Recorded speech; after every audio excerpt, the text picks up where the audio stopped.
सब इस पर भी विचार कर रहे हैं कि एक बार ये वाइट टाइगर सफारी में पर्याप्त वाइट टाइगर्स की संख्या होने के बाद हम वाइल्ड में भी वाइट टाइगर को छोड़ने का काम करें और वाइल्ड में वाइट टाइगर्स डेवलप होंगे और वहाँ पे खुले में विचरण करेंगे और जंगली टाइगर की तरह अपने शिकार वगैरह करने की स्थिति में वो भी एक बड़ा रोमांचक होगा वहाँ पे वाइल्ड में वाइट टाइगर को छोड़ना। तो उस पर हम लोग विचार कर रहे हैं और आने वाले दिनों में उस पर भी काम करेंगे।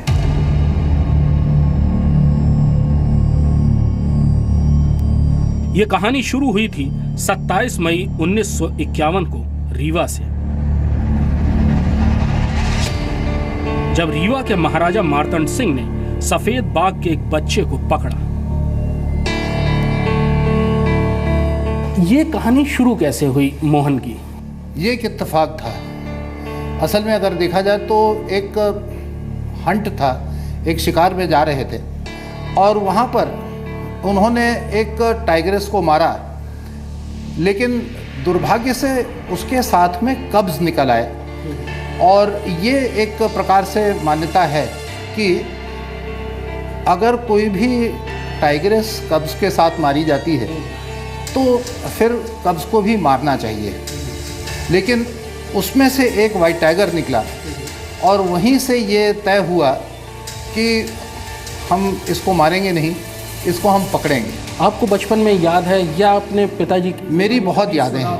नहीं, मेरी बहुत यादें हैं और मुझे बहुत अच्छी तरीके से याद है। मेरे फादर की सीटी वो पहचानता था। अगर वो विसिल करते थे तो वो ऊपर देखता था और रिस्पॉन्ड करता था। अंतिम दिनों में हमने उसको अपने हाथ से भोजन दिया है और उसने भोजन प्राप्त किया है। अमूमन माना जाता है कि शेर इस तरह से पालतू नहीं होते। नहीं, बिल्कुल नहीं होते हैं, लेकिन और पालतू वो हुआ भी नहीं था, लेकिन एक पहचान हो गई थी, एक बॉन्डिंग हो गई थी, या कहा जाए कि एक मोहब्बत हो गई थी। दोनों के बीच में एक प्यार था और एक एक्सेप्टेंस था कि तुमने मुझे पाला है और उनका एक एक्सेप्टेंस था कि तुम मेरे छोटे भाई हो। मोहन की कहानी दुनिया के सामने लाने वाले रीवा के राजा मार्तंड सिंह ने उसे रीवा से कुछ दूर गोविंदगढ़ के किले में रखा था। इससे पहले भी रीवा के आसपास सफेद बाघ मारे गए थे। 1915 में एक सफेद बाघ को जिंदा भी पकड़ा गया था, लेकिन उससे ब्रीडिंग नहीं कराई जा सकी और वो जल्द ही मर गया। इसलिए मोहन को बड़ी सावधानी से पाला गया। इस गोविंदगढ़ के किले में मोहन को देखने के लिए खासवाम की भीड़ लगी रहती थी। यहीं से प्रधानमंत्री जवाहरलाल नेहरू के लिए सफेद बाघों की सौगात भेजी गई थी। अमेरिका के राष्ट्रपति आइजनहावर के लिए खास तौर पर सफेद बाघ भी यहीं से भेजा गया था। मोहन अब पूरी दुनिया में भारत का गुडविल एम्बेसडर बन चुका था।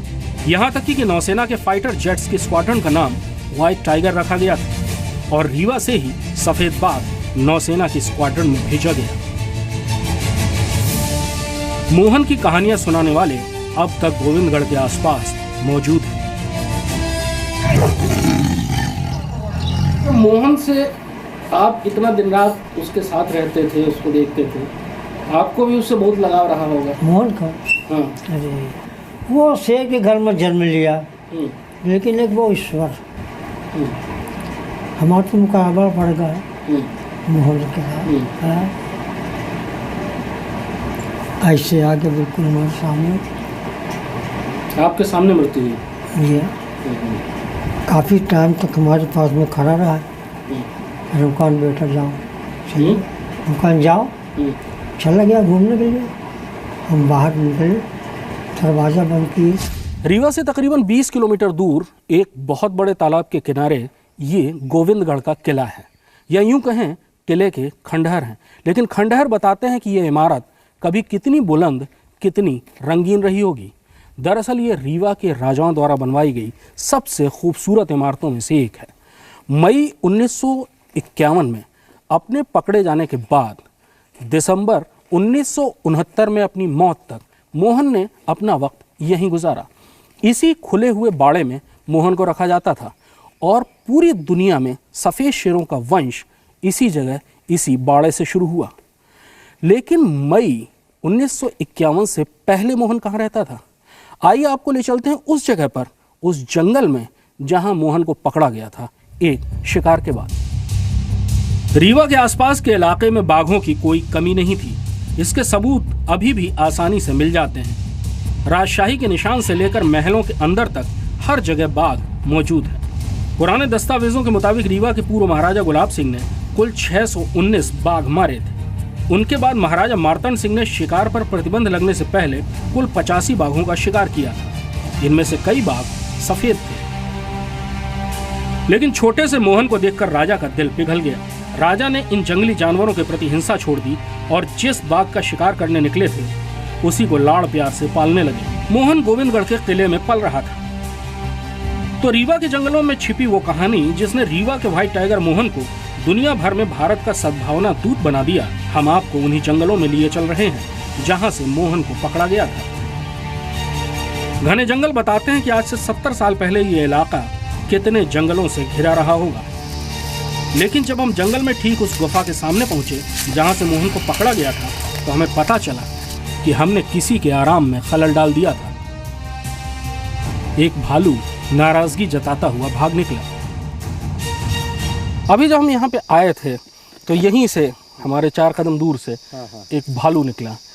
आज जबकि अवैध शिकार, जनसंख्या का दबाव, सारा कुछ है और तब भी यहाँ पर जंगली जानवर इतने ज़्यादा हैं, तो उस वक्त तो यहाँ पर जंगली जानवरों की बहुत भरमार रही होगी। टाइगर के हैबिटेट का इससे अच्छी जगह कोई हो नहीं सकती, क्योंकि आप शिकार के इतिहास में जाएंगे तो पिछले मतलब 1970 से पहले और 1900 यानी 70 साल के स्पान में आप देखें तो रिकॉर्डेड 2 से 2,500 जो टाइगर हैं इसी जंगल में मारे गए।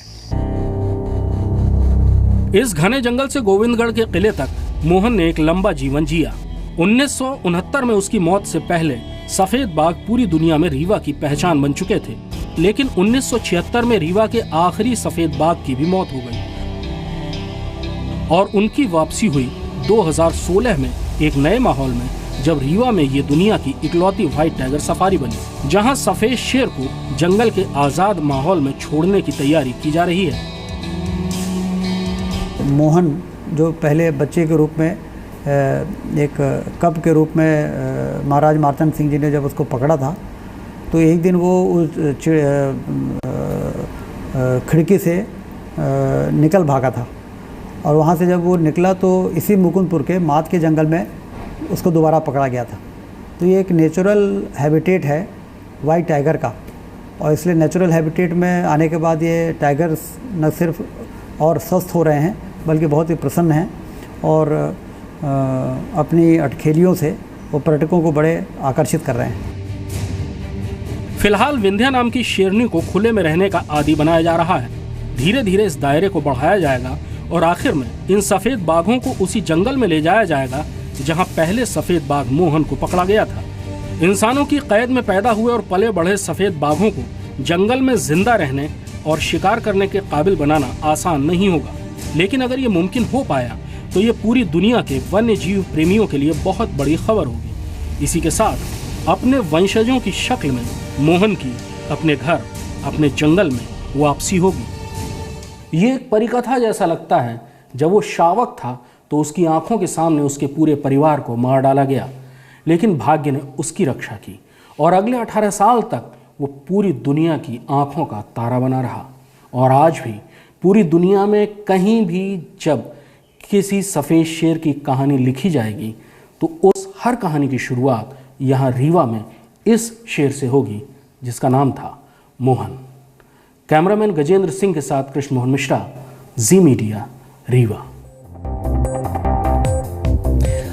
और आपको एक बार फिर से बता दें कि आज जो मैंने ये टाई पहनी है इस पर आप व्हाइट टाइगर देख सकते हैं। ये इन्हीं व्हाइट टाइगर्स के लिए आज हमने ये टाई पहनी है और हम चाहते हैं कि इन कोशिशों को और ज़्यादा बल मिले। यहाँ पर आज हम आपको व्हाइट टाइगर यानी सफ़ेद बाघ से जुड़ी कुछ एक्स्ट्रा नॉलेज भी देना चाहते हैं। पूरी दुनिया में इस वक्त करीब 200 सफ़ेद बाघ हैं, जिनमें से 100 हमारे देश भारत में हैं। सफ़ेद बाघ का वैज्ञानिक नाम पैंथेरा टाइग्रिस टाइग्रिस है। नर सफ़ेद बाघ का वजन 120 से 130 किलो के बीच होता है। एक बड़े सफ़ेद बाघ की लंबाई 6 से 8 फीट के बीच होती है। एक सफेद बाघ की उम्र अक्सर 16 से 20 वर्षों के बीच होती है। सफेद बाघ को बहुत ही ताकतवर जानवर माना जाता है और सामान्य तौर पर एक सफेद बाघ को प्रतिदिन 8 से 10 किलो मांस खिलाया जाता है।